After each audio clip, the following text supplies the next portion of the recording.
بسم اللہ الرحمن الرحیم. جواب دو کے ساتھ میں ہوں فاروق وڑائچ. وزیراعظم پاکستان شہباز شریف کی ملکی سیاست میں جاری کشمکش کو ختم کرنے کی 12ویں کوشش بالآخر کامیاب ہوتی دکھائی دے رہی ہے.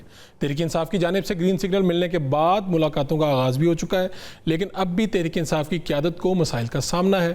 بانی پی ٹی آئی کی بہنوں کے جو تند و تیز بیانات ہیں، social media per P T I کارکنان کی جانب سے ٹرولنگ، غداری کے سرٹیفکیٹس، الزامات کا خوف اور اب قیادت کو آگے بڑھنے سے روک رہا ہے. سوال یہ ہے کہ اندرونی دباؤ کے ساتھ میثاق جمہوریت کی راہ کیسے ہموار ہوگی؟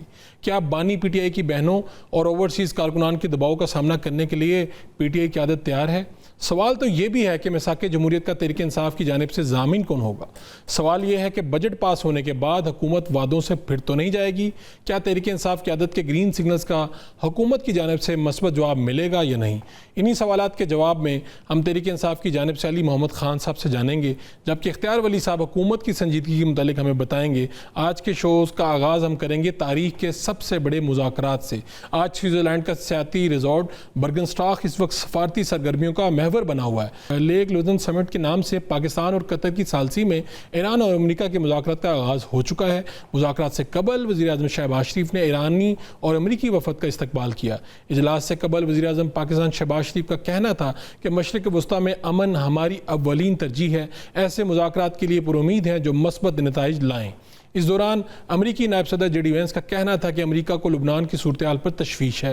پاکستان کے کردار کو پوری دنیا میں سراہا جا رہا ہے. امن کا عمل اتنا آسان نہیں ہوتا، امن کے لیے کام کرنا پڑتا ہے. وزیر اعظم پاکستان میرے اچھے دوست ہیں. میں بھارت اور پاکستان میں دو لوگوں کو پسند کرتا ہوں. بھارت سے اپنی بیوی اور پاکستان سے فیلڈ مارشل سید عاصم منیر ہمارے فیورٹ ہیں. شہباز شریف اور فیلڈ مارشل کی کوششوں کو دنیا بھر میں پسند کیا جا رہا ہے. امریکہ ایران بلا واسطہ مذاکرات سے قبل ایرانی وزیر خارجہ عباس اراغچی کی سوئس وزیر خارجہ سے 45 منٹ طویل ملاقات ہوئی.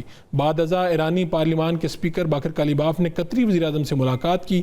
دوسری جانب وزیر اعظم شہباز شریف اور فیلڈ مارشل عاصم منیر نے امریکی نائب صدر J D Vance, Steve Witkoff اور جیرڈ کشنر سے ملاقات کی. پاکستانی وفد نے ایرانی حکام سے بھی ملاقاتیں کی. ملاقاتوں کے بعد اب باضابطہ اور براہ راست بات چیت کا آغاز ہو چکا ہے. اس ساری صورتحال پر بات کرنے کے لیے ہمارے ساتھ سابق سفیر ایئر مارشل ریٹائرڈ سعید محمد خان صاحب موجود ہیں. سعید صاحب بتائیے گا یہ کتنا اہم ہے یہ دن، پوری دنیا اسے کس طرح سے یاد رکھے گی؟ اور آج امریکی نائب صدر، پاکستان کے وزیر اعظم، فیلڈ مارشل، ایرانی وفد، ایرانی اسپیکر، یہ جو ساری ملاقاتیں ہیں اور پاکستان کی جو کوششیں ہیں، کس طرح سے اسے دیکھتے ہیں آپ؟ بسم اللہ الرحمن الرحیم. پہلے تو آپ کا شکریہ کہ آپ نے اپنے پروگرام میں انوائٹ کیا. دیکھیے، پاکستان کے لیے تو آج دوبارہ ایک بہت بڑا دن ہے کہ جب پوری دنیا جو ہے وہ پاکستان کی طرف دیکھ رہی ہے اور یہ امید کر رہی ہے کہ یہ جو سٹیل میٹ آیا ہے implementation of M O U میں، پاکستان پہلے کی طرح شاید اس کو بھی حل کر پائے. بٹ اگر آپ امریکہ اور ایران کے پوائنٹ آف ویو سے دیکھیں تو آج کا دن جو ہے وہ بہت مشکل دن ہے دونوں پارٹیز کی طرف سے، کیونکہ دونوں نے یہ فیصلہ کرنا ہے کہ وہ اس ایم او یو کو آگے لے کے چل سکتی ہیں یا نہیں. ایران جو ہے وہ اپنی طرف سے وہ یہ کہہ رہے ہیں کہ جو اس ایم او یو کا پہلا پوائنٹ تھا کہ جنگ جو ہے وہ سب محاذوں پہ ختم ہو جائے گی، اس کی امپلیمنٹیشن چاہتا ہے. جبکہ امریکہ جو ہے اس کو بہت سبکی اٹھانی پڑ رہی ہے پوری دنیا میں، اور خاص طور پہ اب ایران کے سامنے کہ اب جہاں اس کے دشمن اس کی بات نہیں مان رہے تھے، اب اس کا جو حلیف ہے وہ بھی اس کی بات نہیں مان رہا، اور وہ لبنان کے اندر کسی طریقے سے جنگ روکنے کو تیار نہیں ہو رہے.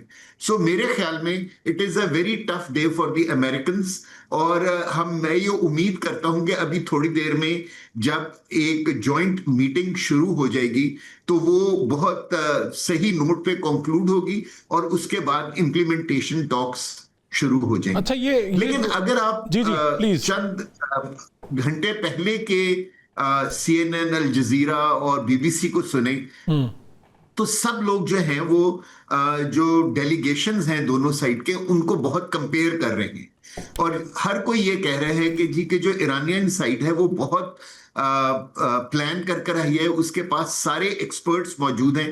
جیسے اگر انہوں نے اپنے اوپر سے سینکشنز کی بات کرنی ہے تو گورنر اسٹیٹ بینک ادھر موجود ہیں. اگر کیا کہتے ہیں انہوں نے اسٹریٹ آف ہارمز کی بات کرنی ہے تو نیول ایکسپرٹس ان کے ساتھ ہیں. اگر انہوں نے ٹول ٹیکس لینے کی بات کرنی ہے تو ان کے پاس فائنینس کے بندے ہیں.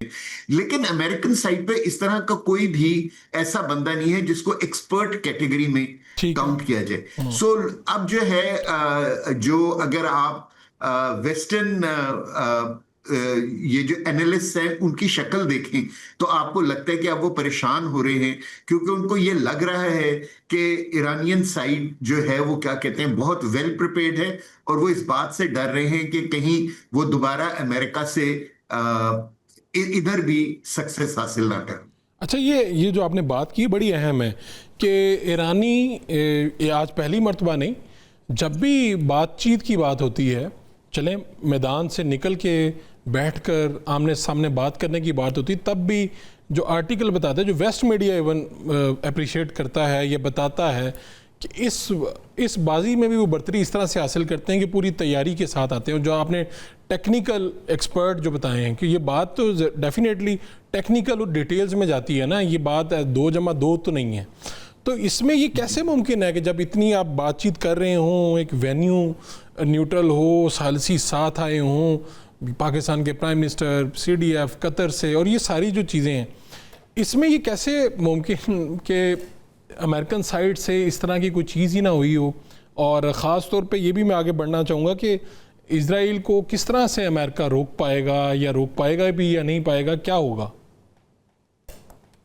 دیکھیے, اگر تو امریکہ جو ہے وہ اسرائیل کو نہیں روک پاتا ایٹ لیسٹ 60 ڈیز کے لیے, کیونکہ 60 ڈیز کے لیے تو اسرائیل کے لیے رکنا بہت آسان ہے, کیونکہ اس سے وڈرال نہیں مانگا جا رہا, اسے صرف کہا جا رہا ہے کہ آپ جہاں موجود ہیں ادھر ہی رہیں, آپ فردر اٹیکس لبنان کے اوپر نہ کریں, اور جو کوارڈینیشن یا امپلیمنٹیشن میٹنگز ہیں ان کو ہو جانے دیں تاکہ پھر ایک فائنل معاہدہ ہو.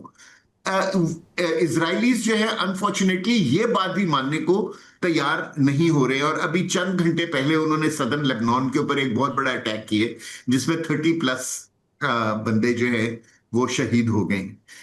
سو یہ جو ایک بہت ڈیفیکلٹ سچویشن ہے امریکنز کے لیے بھی, کیونکہ دیکھیے امریکہ جو ہے اس کامبیٹ کے اندر جو ہے نا 4 حریف ہیں, 2 ایک سائڈ پر ہیں, 2 ایک سائڈ پر. ایران اور حزب اللہ ایک سائڈ پر ہے, اور امریکہ اور اسرائیل ایک سائڈ. ایران جب نیگوشیٹ کرتا ہے تو وہ اس کانفیڈنس کے ساتھ کر رہا ہے کہ وہ جو بھی فیصلہ کرے گا امریکنز کے ساتھ وہ اس کو حزب اللہ سے امپلیمنٹ کروا سکتا ہے. ٹھیک ہے, لیکن یہ کانفیڈنس امریکن سائڈ کے اوپر نظر نہیں آ رہا. کچھ لوگ کہتے ہیں کہ شاید یہ بھی ایک اسٹریٹجی کا حصہ ہے, لیکن اگر یہ اسٹریٹجی کا حصہ ہے تو اس وقت جو ہے امریکنز کو ایک بہت سبکی کا سامنا کرنا پڑا ہے پوری دنیا کے سامنے. حد یہ ہے کہ اب ان کے لوگ بھی ان کے ڈیلیگیٹس کو اور ان کی نیگوشیٹنگ پاورز کو کویسچن کرنے لگے. So it is not a good situation. لیکن میں سمجھتا ہوں کہ جو امریکنز ہیں, اور خاص طور پہ پریزیڈنٹ ٹرمپ جو ہے وہ بہت کانفیڈنٹ ہیں کہ جب بھی وہ کوئی فیصلہ کریں گے وہ اسرائیل سے اس کے اوپر امپلیمنٹیشن کرا لیں گے. اچھا, اور یہ بھی بتائیے سعید صاحب کہ ہم اسے کہہ سکتے ہیں کہ اسلام آباد جو ٹاکس ہیں اسی کا دوسرا دور ہے, یعنی پہلے مرتبہ جب یہ لوگ آئے تو بیٹھ کر بات چیت ہوئی, پھر اب یہ اس کے بعد پھر MOU یعنی آپ کا باقاعدہ معاہدہ, اور اس کے بعد پھر یہ باقاعدہ بات چیت. جی بالکل, آپ صحیح فرما رہے ہیں. دیکھیے, جو پہلے ہے جو اسلام آباد ٹاکس کو آپ کہہ سکتے ہیں کہ جو آگے ابھی جو نیگوسیشنز ہو رہی ہیں اور آگے جو نیگوسیشنز ہوں گی ان کے لیے فاؤنڈیشن جو ہے وہ اسلام آباد ٹاکس نے پرووائڈ کی. دونوں سائڈز کا ایک دوسرے کو بٹھانا 50 سال کے بعد, ایک کسی حد تک ایک لیول کی کانفیڈنس ایک دوسرے کے اوپر دلوانا, اور پھر بڑی مشکلوں سے, کیونکہ ٹرسٹ لیول دونوں سائڈز پہ بہت لو تھا, پھر ایک MOU سائن کروانا. آئی تھنک پاکستان کی پولیٹیکل اور ملٹری لیڈرشپ کی جتنی تعریف کی جائے اس کے لیے کم ہے, اور صرف ہم ہی نہیں کر رہے, پوری دنیا اس چیز کو اپریشیٹ کر رہی ہے. لیکن دیکھیے اب چیزوں کو آگے بڑھنے 14 پوائنٹس MOU میں ڈیسائیڈ ہوئے. اب یہ جو اس وقت میٹنگ ہونے جا رہی ہے جس کو پروبیبلی پاکستان لیڈ کرے گا، وہ اس میں دونوں پارٹیز ایک دوسرے کے سامنے بیٹھی ہوں گی، لیکن اس کو وہ کوارڈینیشن میٹنگ کا نام دے رہے ہیں، اس کو وہ امپلیمنٹیشن میٹنگ کا نام نہیں دے رہے۔ امپلیمنٹیشن میٹنگز اس کے بعد شروع ہوں گی، جس کے اندر ایکسپرٹس بیٹھیں گے، اور وہ جو پوائنٹس ہیں جن کو دونوں پارٹیز نے ہائی لائٹ کیا ہے، وہ point number 4، 5، 10 and 11 of the MOU، اس کو جو ہے کیا کہتے ہیں ان ڈیپتھ ڈسکس کریں گے، اور یہ ڈیسائیڈ کریں گے کہ وہ کیا امپلیمنٹیشن سیکوینس ہوگا جو دونوں پارٹیز کو قابل قبول بھی ہو۔ اور جہاں تک دنیا کی بات ہے، آپ یہ دیکھیں کہ پوری دنیا نے ابھی سکھ کا سانس لیا ہے، ایک ریسیشن ہو رہی تھی، اور وہی ڈر اور خوف پریزیڈنٹ ٹرمپ کے اوپر ایک بہت بڑا پریشر تھا کہ دنیا جو ہے آئل اور گیس کی سپلائی کے بعد جو ہے وہ تھوڑی سی نارملائز ہوئی تھی، اور امریکہ نے اپنا بلاکیڈ بھی ختم کر دیا ہے۔ اور اگر اسٹریٹ آف ہارمز بند ہو جاتی ہے اور دنیا میں پھر وہ کرائسس آ جاتا ہے، تو وہ پروبیبلی نہ امریکہ کے لیے اچھا ہوگا، اور میں سمجھتا ہوں کہ نہ ہی ایران کے لیے اچھا ہوگا، کیونکہ اب دنیا بھی جو ہے نا ایک طریقے سے اس جنگ سے تنگ آ گئی ہے، اور لوگ چاہتے ہیں کہ آگے بڑھے۔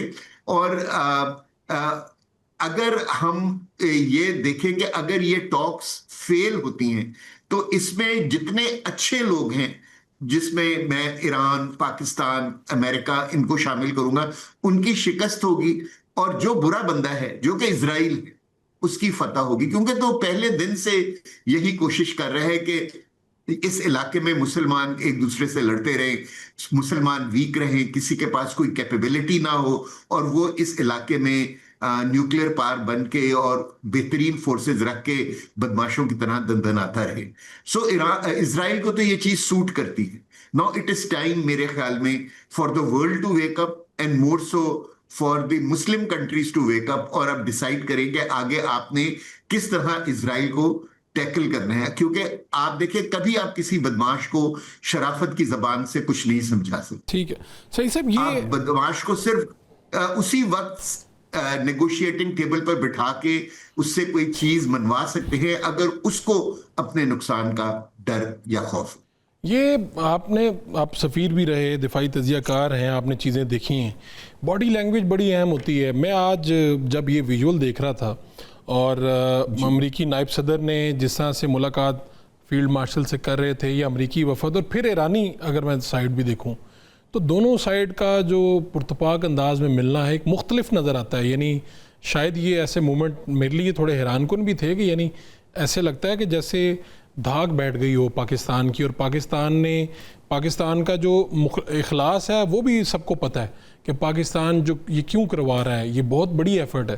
تو اس سے کس طرح سے آپ دیکھتے ہیں؟ میں تو ان ویژولز کو دیکھ کے ایک مرتبہ اس میں کھو گیا ہوں کہ پاکستان کے کہاں پر کہا جاتا تھا باتیں، اور اب پاکستان کس لیول پہ بات کر رہا ہے۔ بالکل آپ کی طرح میں بھی ایک آج بہت پراؤڈ پاکستانی ہوں۔